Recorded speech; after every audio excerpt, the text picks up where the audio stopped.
Hey, what's going on, sports fans? My name is TJ Jones, and welcome to another edition of the State of the NFL podcast right here on YouTube and all other streaming platforms. Really do appreciate your time.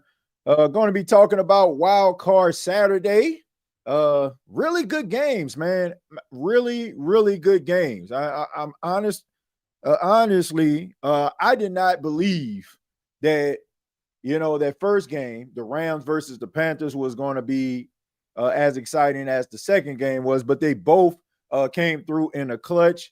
Congratulations to the Los Angeles Rams as well as the Chicago Bears advancing to the divisional round of the playoffs.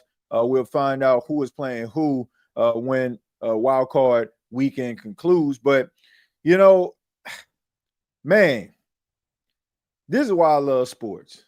This is why I love sports, man. Like, you really don't know what to expect. People like myself and so many others, we give our thoughts, we give our views, opinions about how we feel a game is going to go, and we expect for a blowout or we expect for a close game, and they don't always end up being the way that we anticipate. But, I mean, this is why you watch these games, and this is why you play the games. I'll start with the Carolina Panthers versus Los Angeles Rams game. Of course, we know that the Rams knocked off the Carolina Panthers 34-31. And I think the shocking, it's not shocking that the Rams won the game. I think we all kind of expected for the Rams to win. It's just the fact that it took basically some last minute heroics by Matthew Stafford in order to knock off Carolina Panthers. Look, everybody was talking about the Panthers, including myself, all week long about how they was going to get blown out. The reason why the Rams lost to them a couple weeks ago was because they didn't have the Rams' undivided attention, and everybody just expected for the Rams just to come into Bank of America Stadium and just slap around the Carolina Panthers. Now, it did start off as if it was going to happen that way, and even the commentary, like even the commentary, those guys were like, well, let's see how long this is going to last. And then all of a sudden you start to see the Rams kind of playing with their food, man. And in a process, you gave Carolina confidence. Like, they probably believed that, they had a chance. But when you start to, hang around and you're like, man, we can actually beat these guys. And it got close. And I come away from that game. I don't want to talk about the obvious. Like I said, I think everybody kind of, picked the Rams to win. But I think the most obvious thing about this game that was a shock to a lot of people was the play of Bryce Young. I mean, Bryce Young was 21 of 40, 264 yards, 1 touchdown and a pick. I know those stats don't just scream like great quarterback play, but it was in moments when the Carolina Panthers needed a play, right? When an opportunity needed to present itself, he created that opportunity. And Jalen Coker, the wide receiver, my goodness, man, did this kid step up when Carolina needed him to step up. But Bryce Young, I think a lot of people walked away from this game believing that Bryce Young could possibly be the guy in Carolina. Now, some Carolina Panthers fans would probably tell you, oh, man, we like Bryce, and they believe that he is the guy, or he has the capability of being that. But I think a game like this, when the entire world is watching, right? This is not just a regional game where the majority of the people watching it are fans, right? Everybody is watching it, right? Because, you could be a fan of everybody, any team, right? Any team that is in the National Football League, but you're watching the playoffs. And for him to perform the way that he did, I think a lot of people walk away with a level of respect for Bryce Young. He was able to scramble a couple of times. He tried to keep plays alive. He caught his wide receivers on a run.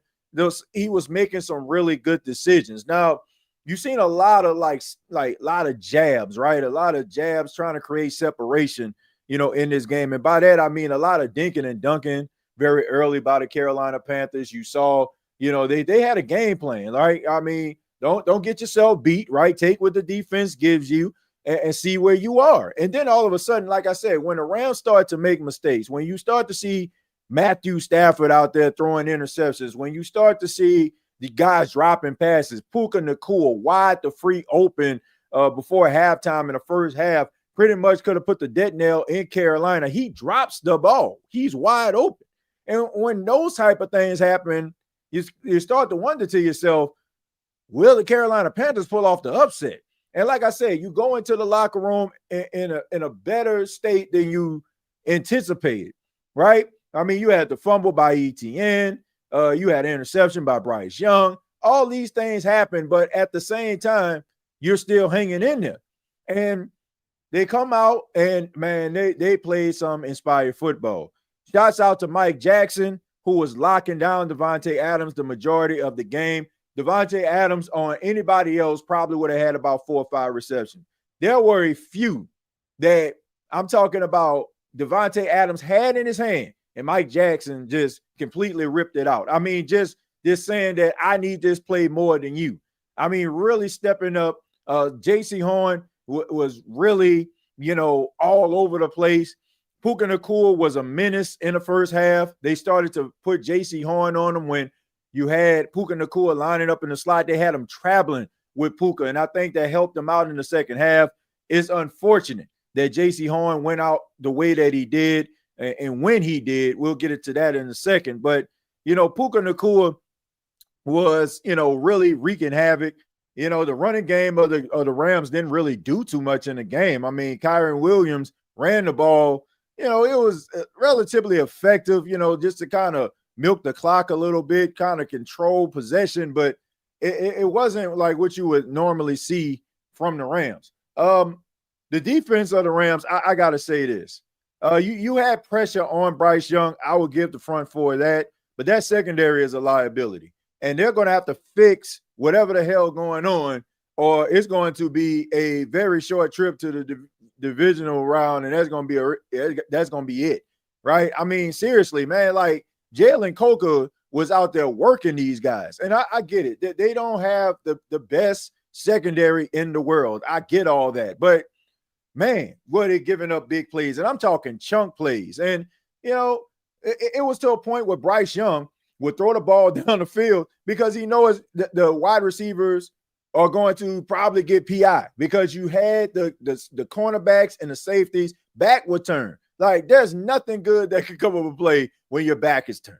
But, I mean, like I said, credit to the Carolina Panthers. They fought hard, but it was just Matthew Stafford had the ball last, and that was pretty much it. Like, even Davante Adams said after the game, he said that Matthew Stafford, after the Carolina Panthers had that go-ahead touchdown late, right, with Chuba Hubbard, all of a sudden he goes to the sidelines, and when they're about to hit the field, he says, let's go snatch their hearts out, right? He already knew what was going to happen. And you see these type of clutch performances not only in a regular season, but in a postseason from Matthew Stafford as of late.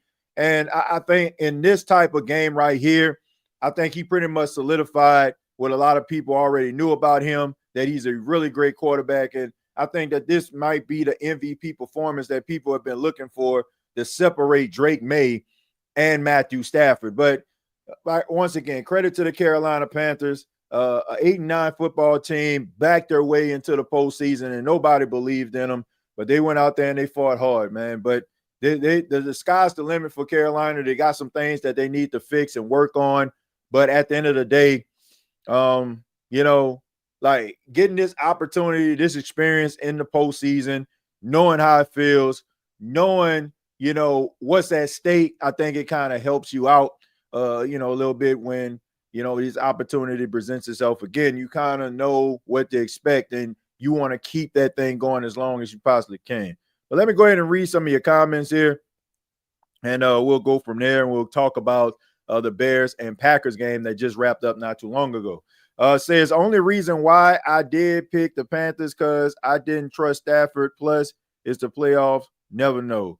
Yeah, man, look, I trust Matthew Stafford, in certain situations, like clutch situations. This is a guy who is in his 17th season. He's seen all different types of defenses, and we have seen on numerous occasions Matthew Stafford come through in a clutch at the last minute with the late game heroics. I mean, I went into the game not believing in Bryce Young, like not feeling like Bryce Young had the capability to be able to go out there and duel with a guy like Matthew Stafford. To me, I think that the world learned more about Bryce Young tonight than they did Matthew Stafford. Matthew Stafford has been doing what he did throughout his entire career. We've seen it during the time when he was linked up with Megatron, right? We've seen the late game heroics. We've seen the last minute touchdowns. We've seen all these things from Matthew Stafford, but Bryce Young, he was the one that had to answer some questions.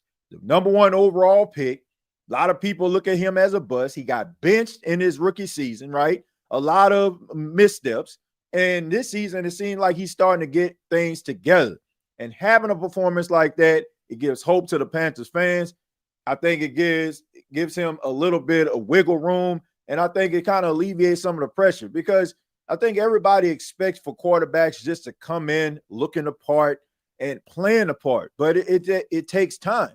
I just think that we live in this world where we want instant gratification. We want our quarterbacks to be all pros right away.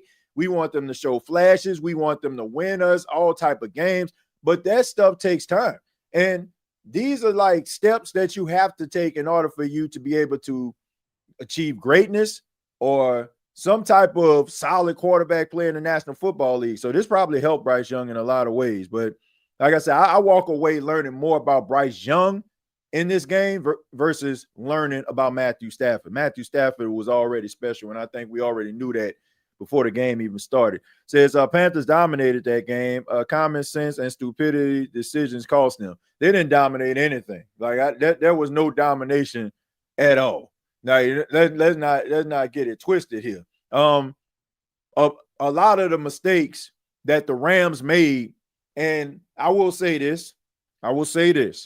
Some of the mistakes that the Rams made, the Panthers caused that. Like the punt that was blocked by Isaiah Simmons. Like that is the type of stuff that you're creating opportunities, right? Unfortunate events that kind of helped them and kind of served the purpose, like Puka Nacua dropping a pass. If Puka Nacua drops that pass, everybody, like, it's pretty much over after that. It's pretty much over. Another example, 4th and 3. You had an opportunity. Sean McVay had an opportunity to be able to kick a field goal, and go up by, add to the lead, right? He decides to go out there, throw the football on 4th and 3 with Matthew Stafford. Is incomplete. So you were close to the red zone. Like, man, they may have been in the red zone. Yeah, they were in the red zone. You were in the red zone. Instead of you taking the points, you decide that you want to just go out there and go for it. But that's a costly mistake right there. So, man, the Rams could have easily put this game away very, very early, or they could have got themselves a very comfortable lead. We see, like, having a very comfortable lead means absolutely nothing when we're about to get into the game that finished the night. But all I'm saying is the Rams gave the Panthers life. And in some of those cases, the Panthers were able to get down the field, be able to generate points, to be able to, keep those possessions going, and it kept them in the game. If Puka Nacua catches this touchdown, if Sean McVay decides to kick a field goal on 4th and 3, we're talking about maybe maybe them not coming out of the locker room. I'm talking to Panthers with the type of confidence that they had coming out of it in the second half. When you basically took a champ's best shot, they knock you down and then you get right back up, like, okay, like, okay, I took your best shot. Okay, time to fight. It was more about, to me, it was more about the Rams' lack of execution more so than what the Panthers were actually doing. But like I said, credit to what the Panthers were able to do, which is capitalize and keep it, and keep it close. But let's go ahead and move on. I'll get back to the chat in just a second. Let's talk a little bit about the second game. Now, the Bears versus the Packers was a classic. It started off where Chicago, man, you can just tell. Like, first off, before I even get into the game and break it down, man, you can just tell. Like, you can just tell that Chicago wants it. Like they absolutely just want to win, man. They haven't won a playoff game in 15 years. Like you can sense the energy in the building. Like I know sometimes it almost becomes a cliche when they say you got to give fans something to cheer about. Like, no. This was legit. They were ready to cheer. I'm talking about as soon as like something it can be a field goal and you can just hear the roof just blow off the place. This game started off in the worst way. And I gotta say this. I can see why at the beginning of the season, Ben Johnson and Caleb Williams were at each other's throat. And the reason why they were going at each other and at each other's throat is because I have never seen a quarterback and coach so much alike in my entire life. Like I've never seen a coach and a quarterback who are so much alike. Like most of the time people like, oh man, they've been together for a long time. And, like they be like, oh, they can almost finish each other's sentences. No. These two guys are exactly alike. Caleb Williams is a very, very arrogant guy when it comes to the quarterback position. And I mean that in a good way, because I feel like you have to have the type of arrogance that Caleb Williams have. Caleb Williams' arrogance is like, if he's on your team, you love it because you know he's going to go to a spot and go to a place where very few players can go, right? But if you playing against him or you're a fan of another team, you might look at this guy like, man, who does this guy think he is, right? And then you look at Ben Johnson, like basically the same guy. Like he believes everything that he does is going to work. And if it doesn't work, it's not his fault. Everybody around him for some reason. This man just refused to kick a field goal. This man just refused to punt the football. And a lot of the issues very early in games, in this game in particular, Ben Johnson's arrogance causes his team to have to climb out of the holes that they dug themselves in, or in this case, and in many cases, Ben Johnson basically putting the dynamite right there and just blowing a huge crater into the ground, because that's what happened in this game. The Green Bay Packers were able to get very short fields, and shouts out to Jordan Love, 3 touchdowns in the first half. I mean, they were picking the Bears apart. It was almost to a point where you have to wonder to yourself, like, man, can the Bears survive? But credit to the Chicago Bears going into the locker room and making those halftime adjustments. Defensive coordinator Dennis Allen was able to make those adjustments, and Jordan Love and the Green Bay Packers offense did virtually nothing in the second half. I mean, they had like 4 consecutive drives that ended in punts. It took Matthew Golden like a Herculean type effort in order for them to get into the end zone. And you could just feel like the momentum was starting to shift. And Caleb Williams, like I said, that arm arrogance, he rolls to his right. You got a defender got him dead to right. And he basically throws it off his back foot on a rope on a 4th down, and they convert. And I'm like, man, it just, this guy has such amazing talent. Now, that arm arrogance sometimes gets him in a lot of trouble because he feels like he can fit the ball into a lot of holes. And also in the first half, Caleb Williams, I mean, a lot of inaccurate throws. There was one play that actually was an interception. He had an opportunity. He had, if I'm not mistaken, I believe that was Luther Burton. Luther Burton was wide open. Instead of him throwing it to the outside, he throws it to the inside. Luther Burton probably would have scored. You know what I'm saying? But instead, it was an interception, which was absolutely ridiculous. Shouldn't even been an interception. If it was me as a 4th down, come on, man, knock the ball down. Like with that interception, he lost his team for about 30 yards. But I get it, right? I mean, you're playing, cornerback or safety. Your job is to catch the ball. But I'm like, man. But anyway, a lot of inaccurate throws by Caleb Williams, and a lot of that arm arrogance was kind of causing him to kind of be off script. But, you had Colton Loveland. He had a really good game, fumbled the ball a couple of times. Big man got to work on his ball security. But, no, like Green Bay wasn't able to do anything in the second half, and the defense was able to step up, which caused the offense to be able to figure it out. You had a couple field goals, and like I said, the defense kept them in a game to a point where, they can go out here and kind of, get back into it. And I must say this. Jordan Love played amazing. He played amazing. He did not try to put the ball into harm's way. There was a lot of times where he could have got sacked. He threw the ball at the ground. Very smart quarterback play, right? Sometimes it was an intentional grounding, but for the most part, he would throw it at the ground and live to fight another day. That last drive that they had, it didn't end up in a touchdown, but the last drive that they had going down the field, I mean, he was on point. They probably would have been down there quicker if those guys would have caught the ball. Like, he was throwing the ball into these wide receivers' hands, and maybe the magnitude of the moment, guys were a little bit nervous, but he was making the plays. But at the same time, man, you cannot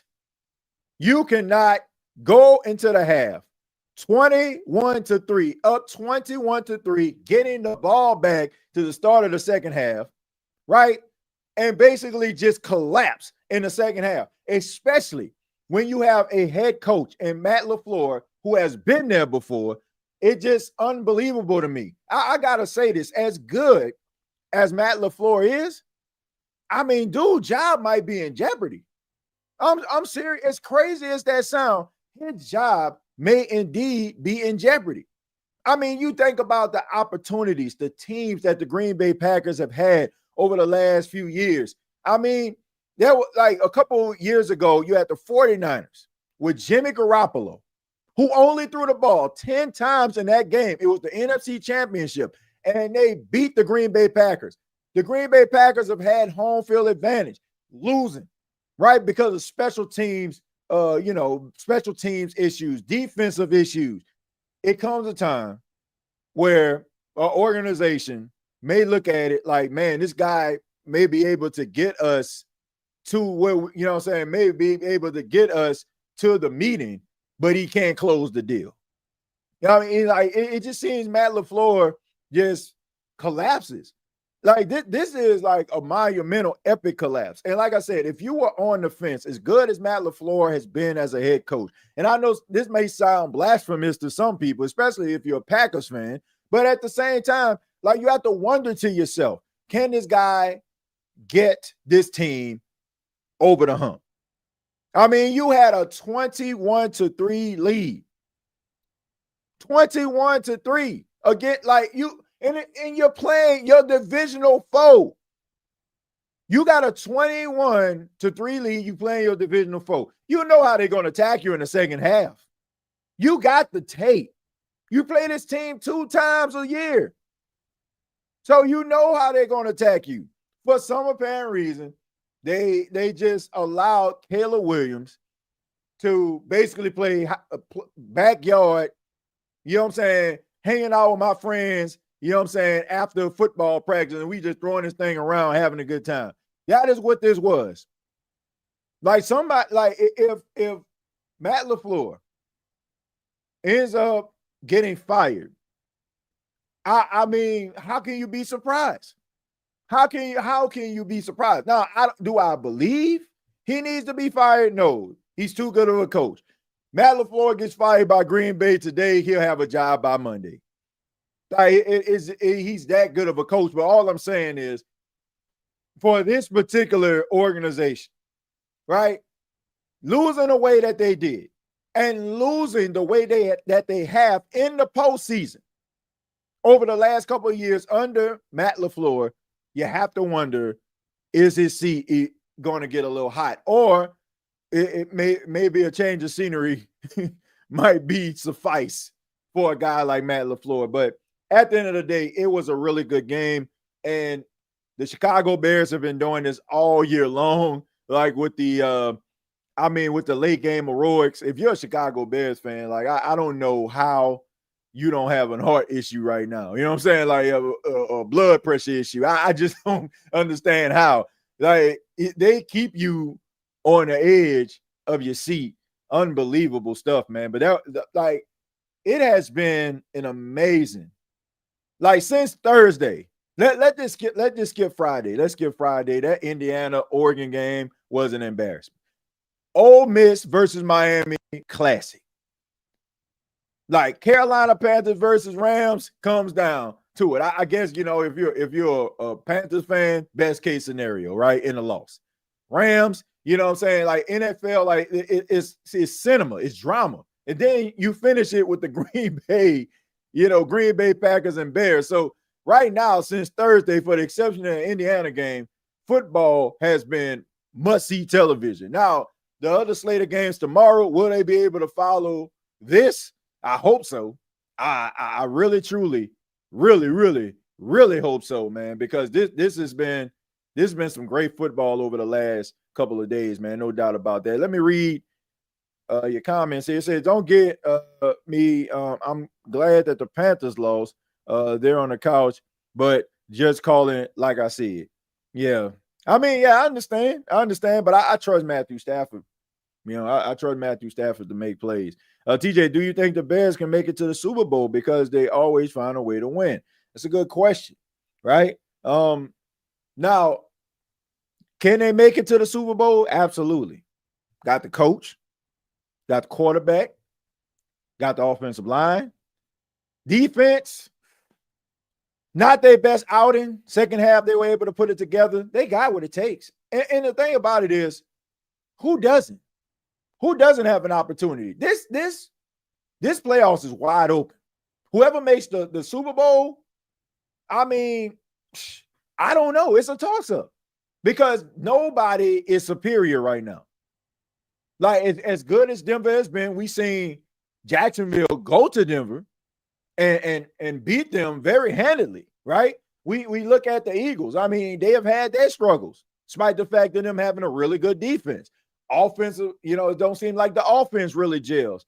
Jalen Hurts, a lot of question marks with that, right? A.J. Brown, like Saquon, had a magical season last year, not so much this year. So everybody has question marks. The dominant teams that you look at, like the Bills and stuff, and in years past, like they're vulnerable too. So I don't know. Like the Bears might end up in the Super Bowl. Jacksonville might end up in the Super Bowl.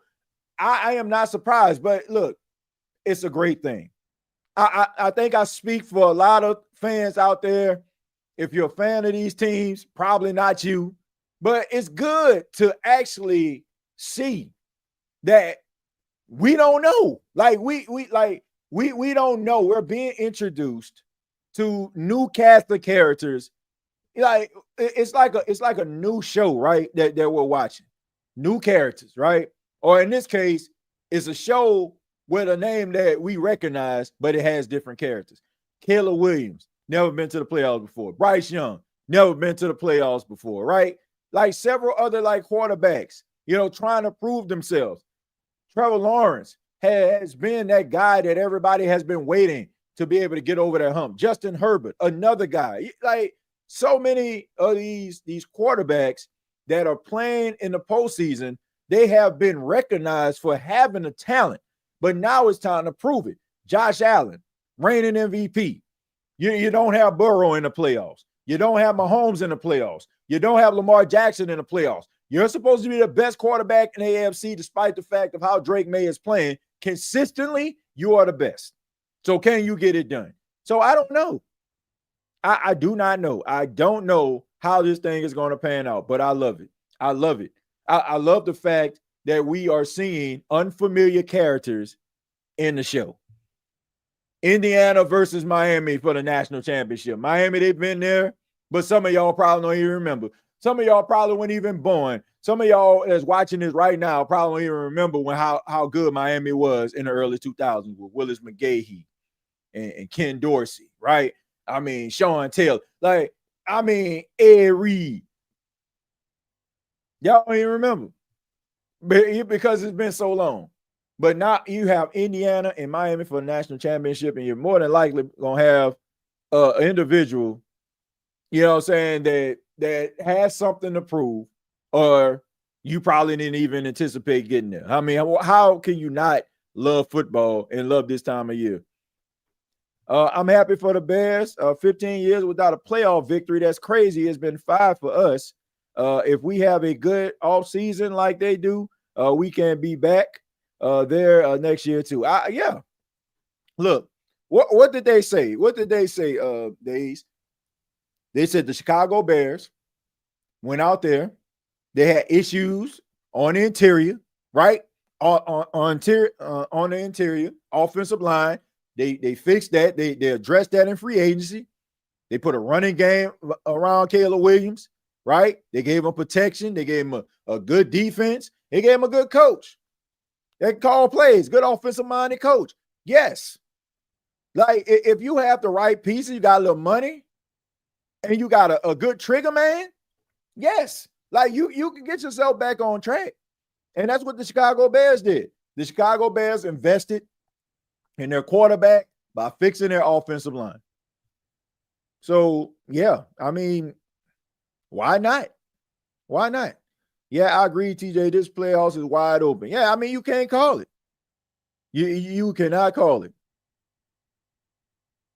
Sean Payton Broncos versus Dennis Allen Bears in the Super Bowl. That would be a trip. Yeah, I mentioned that earlier. I said, how would Saints fans feel about a Dennis Allen versus Sean Payton Super Bowl, right? I mean, but to be fair, a lot of fans of the New Orleans Saints, they were like, I wouldn't care. You know, like I would actually be cheering for Sean Payton. So, you know, that's, you know, some of them don't care. TJ, is this pageantry in the league, or was it more so a coincidence? I don't, you know, parity. I guess you mean, is this parity in the league, or more so coincidence? I don't know, man. I can't tell you that. I really can't, man. I don't know.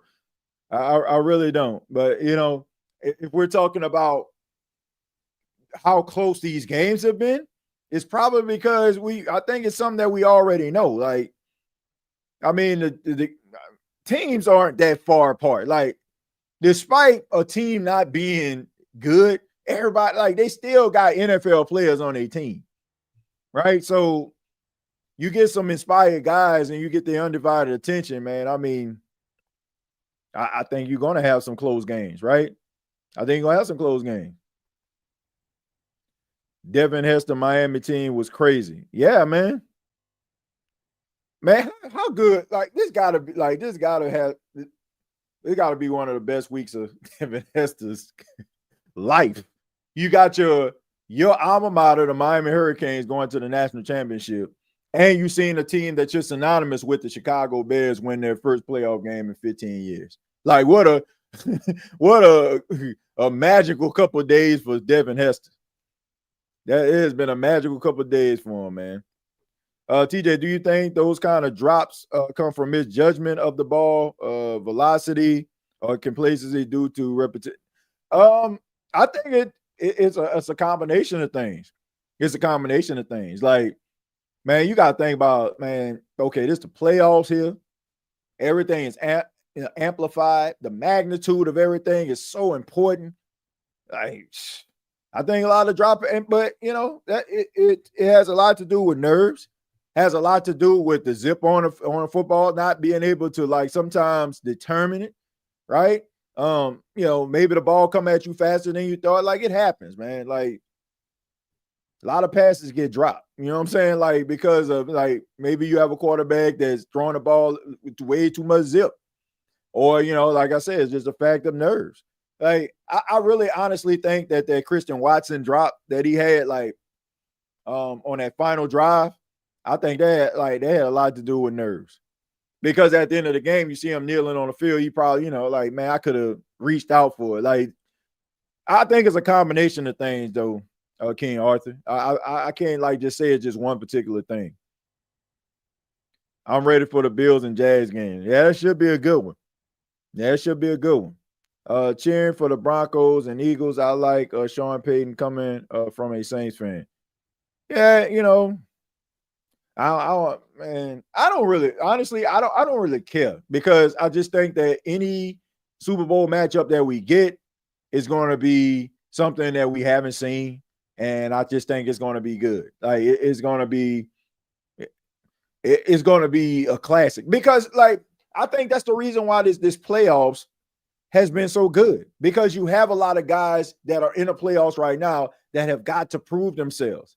Like you don't have a Mahomes in that thing, right?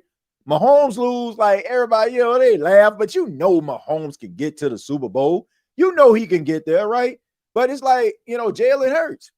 He can get there, right? Eagles can get there. But it's like, if you got Trevor Lawrence against Justin Herbert to go to the Super Bowl, like these are two guys that have been, right there in the thick of things, and people are just waiting to see them break through the glass ceiling. That's it, right? I mean, so a lot of these guys are trying to prove themselves that they belong among the upper echelon in the NFL.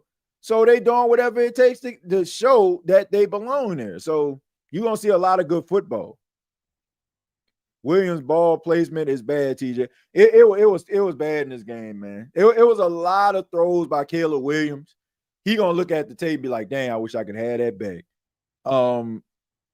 Yeah, man, but man, you can't knock the arm talent. Like, I'm not the biggest Caleb Williams fan, but man, he got some arm talent. He has got some arm talent. Like. He's one of those guys that he can just make all the throws. He has arm arrogance. Like he feel like he can make all the throws, and that's the reason I feel like he puts the ball in harm's way most of the time. Somebody new in the Super Bowl would be great. Yeah, people just want to see something new, man, something fresh, man. Like, and like I said, I think that's why people are starting to get back into college football because it's not the same usual suspects. Like, no disrespect to the SEC. But they have had a stranglehold on college football for a long time, and people have had SEC fatigue. Now, I'm saying that like I don't mean that like any form of disrespect when I'm talking about the SEC. But what I'm saying is, like, people want to see something different, like seeing an Indiana team that hasn't been there, seeing a Miami team, like I said, they haven't been there in 2003. Yeah, when they lost against Ohio State, like when you see stuff like that, it's like, man, this is cool right here, man. Let me check this out. Ole Miss versus Miami. Like, ain't nobody, like, what? I can't remember last time I seen Miami play Ole Miss. And you can tell, like, man, everybody was out there with something to prove, and you didn't know because you have unfamiliar characters in the story. You don't know what that character's range is. You don't know what they're capable of. You don't know if you're going to end up rooting for that character or saying, I don't like that character. It's one of those situations. A lot of these quarterbacks, a lot of these teams are being introduced to you in real time, and we're forced to make a decision by the play that we're watching. And you know what I'm saying? But it's also giving us a level of excitement because they feel like they got to go the extra mile to prove their worth. Great football play, man. Great football play. I hope that tomorrow on Wildcard Sunday can live up to the hype. Because, like I said, for the exception of that Indiana-Oregon game, it has been some great football over the last couple of days. Let's see. I don't think Johnson is on his ass like LR was. LR would lay into Caleb, or maybe he's not too cocky. I don't know. Man, I think it's this. I think it's this. I think that when you are the best at something and you have always been the best and everybody knows that you're the best, you can have this inflated ego. And not to mention, he has great talent as a quarterback. He can make all the throws. He can make throws that very few quarterbacks can make. And when you walk around with that type of talent, yeah, it can get the best of you. But to me, like I said, I think that Ben Johnson and Caleb Williams are so much alike. You can tell Ben Johnson just walks around with the chip on his shoulder. He creates the chip. If there's none there, he's a guy you can just see on the sidelines. He's extremely he's extremely transparent. Like, when he's frustrated, like, oh man, when somebody made a mistake. Caleb Williams, the same exact way. Something happened, he wears his heart on his sleeve. And both of them are extremely petty. Like, look at how Ben Johnson just walked off the field. Like, Matt LaFleur up to him, say, good game. He just shake his hand, quick, keep it moving. Right? Like I said, man, both of these guys, Caleb Williams, Ben Johnson, are extremely competitive. And I think that's the reason why they were at each other's throats, like, to start the season, like in training camp. Because Ben Johnson was like, I want things done my way. Caleb Williams is like, I want things done my way. Both of them are used to, like, getting their way. And it is like this battle of these alpha males here. So they are, most people like, man, when a quarterback and a coach are together, they'll say, man, they're just alike. Right. And it just becomes like, okay, they just saying that because they've been together for a long time. But these two are exactly alike. Like, they are exactly alike. And I think that's the funniest thing ever. And I tell you this, if the Chicago Bears can end up being one of those teams that consistently make the playoffs, maybe win a Super Bowl, like, they're going to be able to write a book if these two can stay together, because I'm pretty sure the behind-the-scenes stuff is going to be just downright, like, just water cooler type. It might be like Last Dance type stuff where you see all these different things going on. Like, but they're extremely alike, and I think you can really tell. And like I said, Caleb Williams has a level of arrogance about himself, and Ben Johnson does too. But you have to have that level of arrogance in order for you to perform at a high level. I play like Caleb Williams and Madden, suck at putting consistent drives and ball placement, but good on splash play. Oh, you that park ball quarterback. That's what you are. You just go out there to be rolling out, like, just run a nine. For those that don't know, a nine is just a street route straight down the field. Just have you out there just running nine, just straight park ball. Bears still need pass rushes. Yeah, I mean, but based on this being like the first year Dennis Allen is with the defense, like, man, if you're a Saints fan watching this, Broncos fan watching this, Raiders fan watching this, like, that Dennis Allen can coach some defense. He can coach some defense, and he's good at making those adjustments. And like, if he's able, I think, when they start drafting pass rushers, start giving them some pass rushes, I think you'll start to see the defense really come alive. But for what they actually have on the field right now, they getting it done. TJ, what's your prediction for tomorrow? I honestly don't have any predictions. Like, I guess since I'm here, I'll go ahead and give my predictions. So tomorrow we got our first game, starts at 1 p.m. We got the Bills versus the Jaguars. They'll be traveling to Duval, take on Jacksonville Jaguars, who have a 13-4 record. I'm gonna go with the Bills, man, due to their experience. But at the same time, Jacksonville has been in the playoff. Trevor Lawrence has had experience, and man, Josh Allen got to do this. Josh Allen has got to do this. Like, if not now, when? You're not going to get a scenario where you don't have Lamar Jackson, Patrick Mahomes, Joe Burrow in the playoffs. Like, and Lamar, I say Lamar Jackson if I didn't, y'all know. Like, you're not going to have a situation like that where you have, 2 league MVPs that are like great threats to you not being in the postseason. Like, you got to get it done. So I'm going to say the Bills. 49ers versus the Eagles. I got the Eagles winning that football game. I know that the 49ers have been doing amazing things with the backups. I mean, testament to Kyle Shanahan and the job that he has done as a head coach. And Robert Saleh, no matter, what the defense looked like, has it formidable. But I just think that man, the Eagles going to be able to put it together. And, I just think that the 49ers, I think, just going to be the game where they've been surviving all season long. No, like we know that Brock Purdy missed several games this season. Mac Jones was out there balling, right? Fred Warner goes down, like you got the linebacker group like answering the bell. But I just think that, man, in the playoffs, it's about having the right guys at the right time making the plays. And I just think that the Eagles have a little bit more in the cupboard than the 49ers. So I got the Eagles winning that. Patriots and Chargers, I ap the Patriots winning that.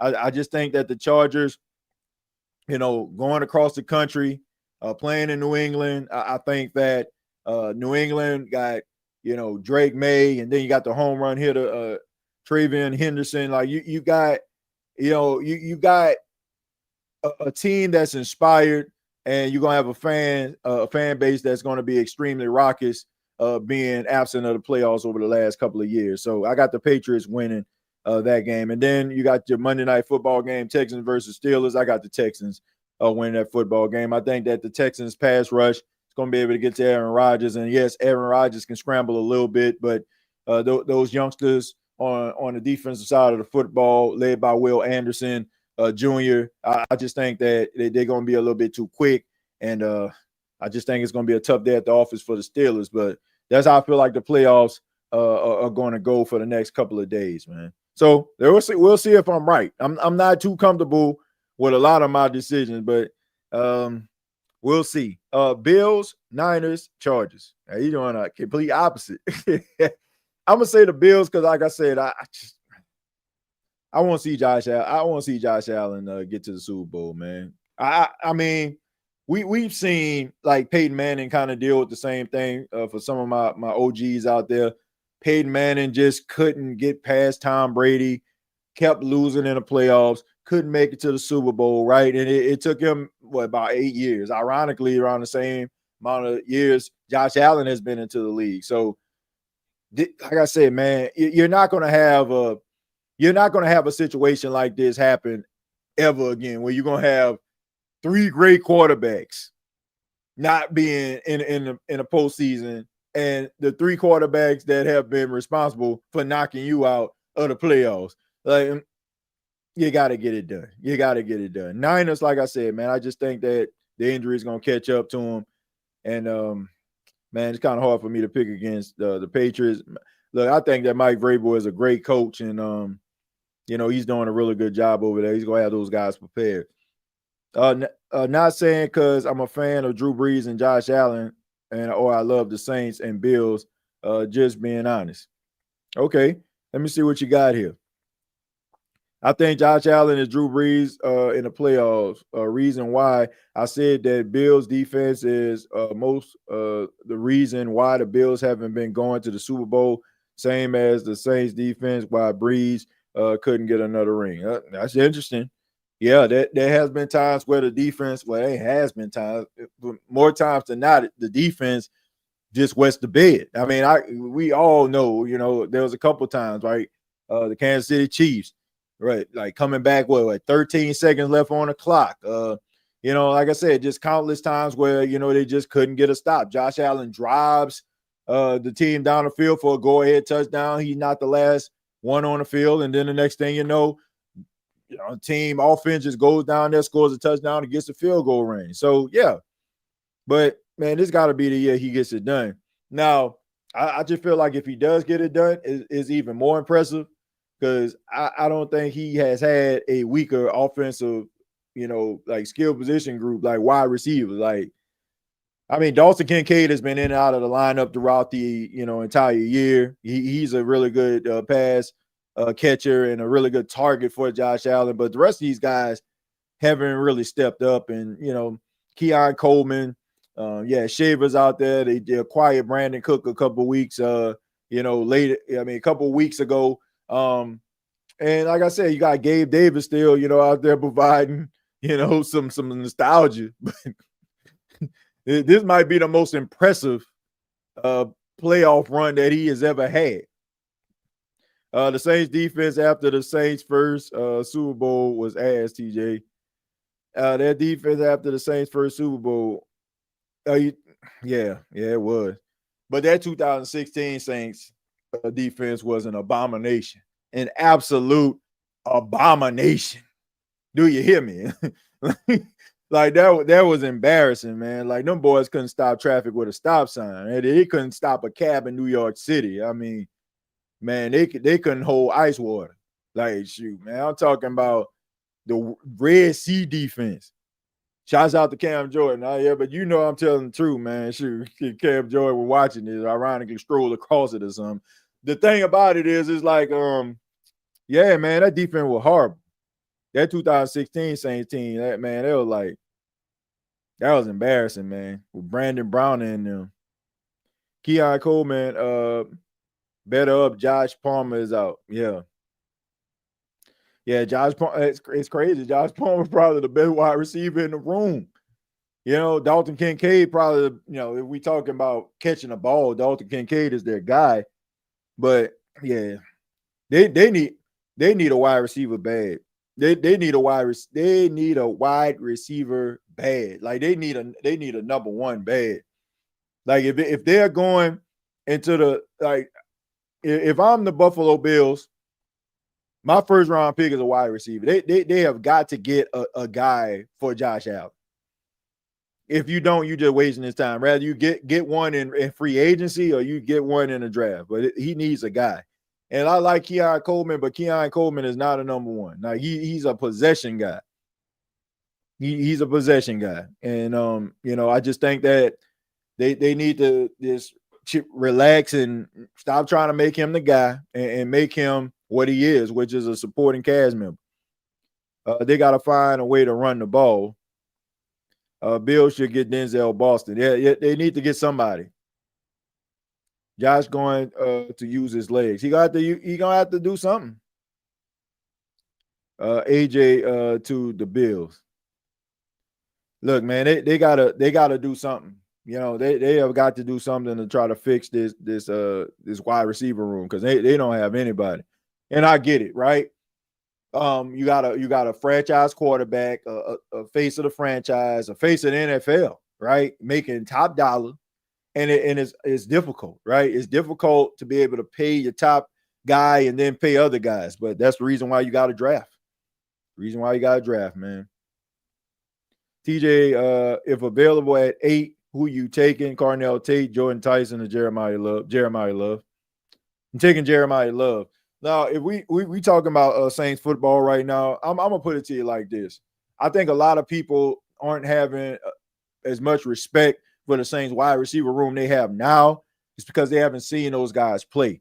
Like Jalen Polk is really good. Like I think his time with the Patriots, it just wasn't a good fit. And I would be interested to see what Jalen Polk would have looked like now that Drake May is playing the way that he is. I think you'll probably see that. Trey Palmer, I feel like he's underrated. Like go back and watch that wild card game. I believe, if I'm not mistaken, I want to say Tampa played the Cowboys. And I think, man, Trey Palmer was out there working them boys. Like I think that the Saints have a very formidable wide receiver room to a point where I don't feel like you need to invest your first round pick in a running back. I mean, a wide receiver, but they need to invest one in a running back. And the reason why I'm saying that is because you need a playmaker. You need somebody that is a difference maker, somebody that is going to alleviate the pressure from Tyler Shuck and also be able to create opportunities for themselves. Like, I watch guys like Saquon Barkley. I watch, guys like James Cook. Like, I watch these guys who they'll be dead to right. B. John Robinson, they'll be dead to right. And then all of a sudden, like they'll make one cut, and then they'll make another cut, and then the next thing you know, they got 10, 15 yards when they should have lost 2. You need that type of guy. You need a game changer, and that's what the Saints are missing. They need that, man. The dynamic running back helps a team out so much. It alleviates the pressure of the quarterback, and it makes defenses stay up at night, especially if you have a quarterback that has the capability of disrupting and just destroying your defense. So, man, the Saints need a running back, a dynamic running back. If you go out here and you get Jordan Tyson, then man, you need to see what the Jets are doing with Breece Hall. You need somebody that's going to come in and that's going to be able to create opportunities. And please fix that interior on that offensive line. What are your thoughts about Carolina guard Robert Hunt comparing Shuck to Josh Allen? I believe that's a really big honor. I think that's pretty cool that he said that. It just shows you that Tyler Shuck has the respect of a really good offensive lineman. But look, you got to prove it. It means that Tyler Shuck is getting respect. Tyler Shuck has to go out there and he has to build on the momentum that he had in his rookie season. Because if not, then you're the best that never was, right? So it's great that he's getting that respect. It's great that people are recognizing the arm talent. But I will say this: the last few interviews that I've seen from Saints quarterback Tyler Shuck, I am not under the indication like I feel as if he gonna drop off. He understands his assignment. You can tell that his confidence is growing. You can tell like the Saints have themselves a leader. And he has the fans on his side. And here's the great thing about this. It's not a facade. Like Tyler Shuck has won the fan base over being who he is. So everything else is like, okay, man, it's fine. Like we just gotta hope if you're a Saints fan that it works out. Another collapse by Matt LaFleur. That's I don't know, man. Like if he on a hot seat, we hear a report about him being on a hot seat, I think it's justified. As crazy as that is, some people might, oh, you overreacted, TJ. You overreacted. Am I?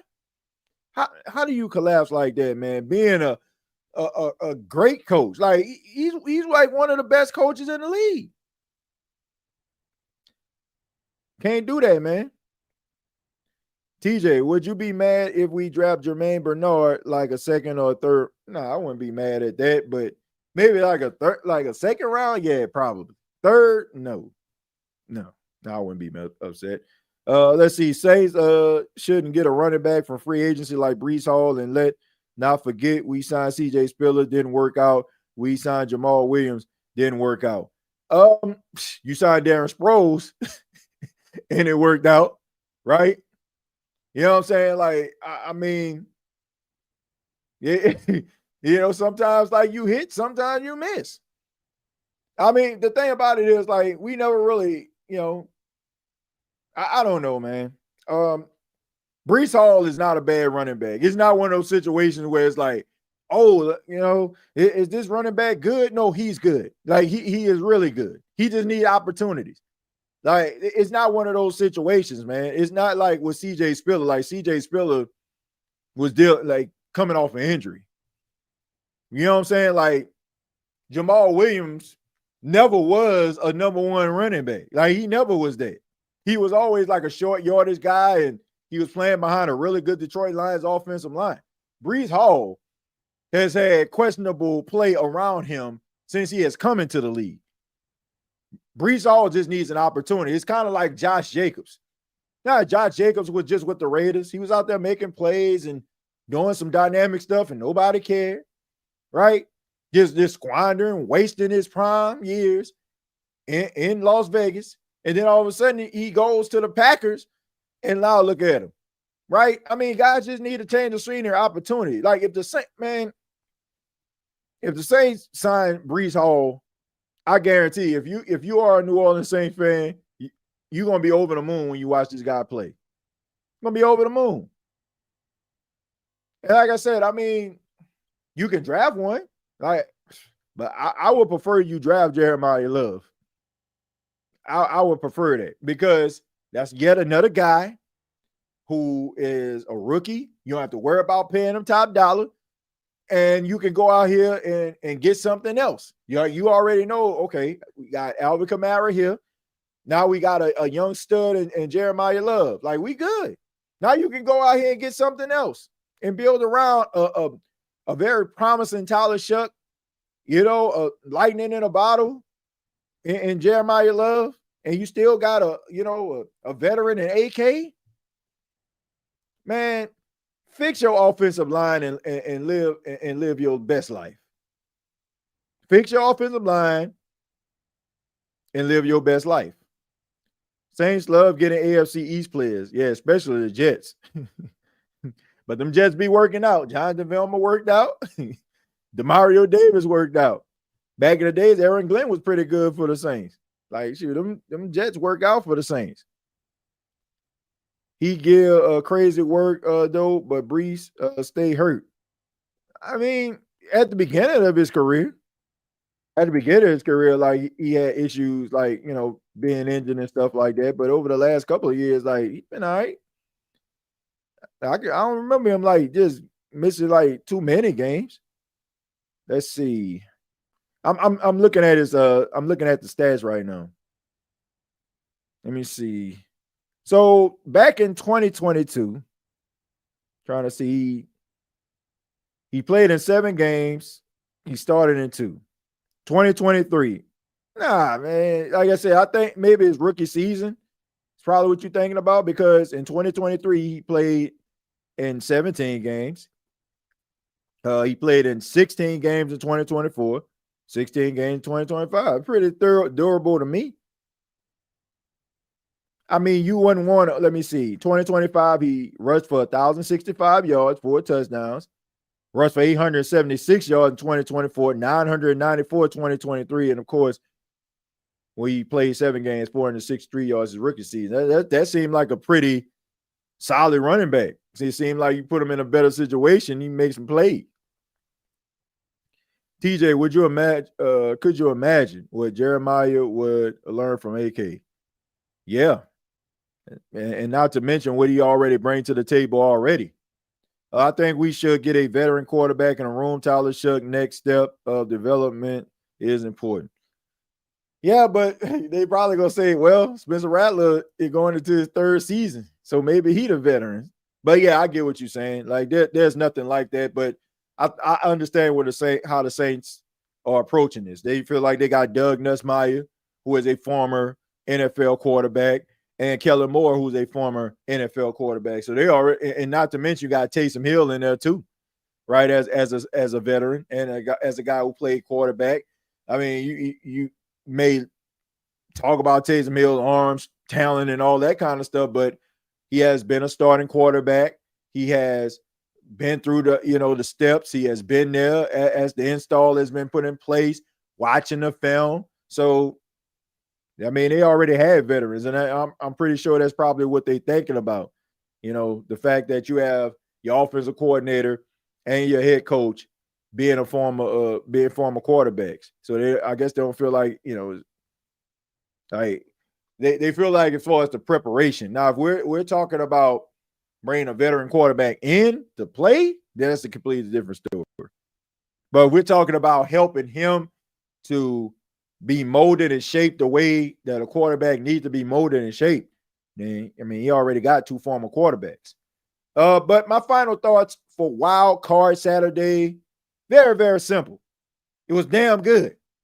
Carolina Panthers losing to the Los Angeles Rams, and then you have the Chicago Bears with the late game heroics coming back down 21-3 at half to win the football game. Man, unbelievable. I mean, some damn good football games. For the exception of the Indiana-Oregon game, once again, football has been amazing over the last couple of days.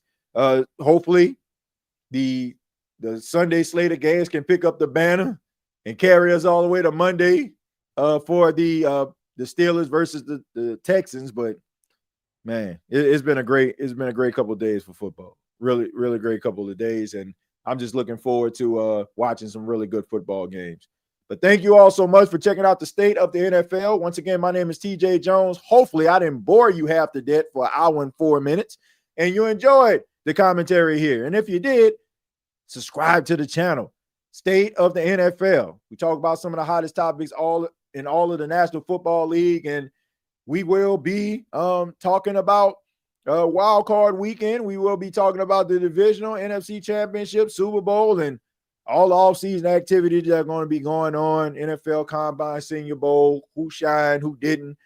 Subscribe to the channel. Help the channel to grow. We really do appreciate it. Shouts out to everybody that's staying up late. It is 1 o'clock in the morning where I'm at right now. Thank you all for staying up late. Y'all are some dogs, right? Some animals, man. And I appreciate it.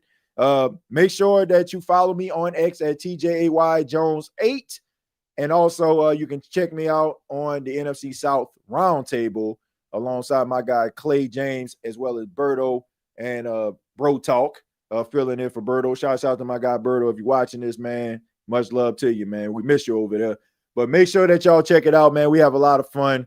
And stay tuned. Till next time, I'll see you down.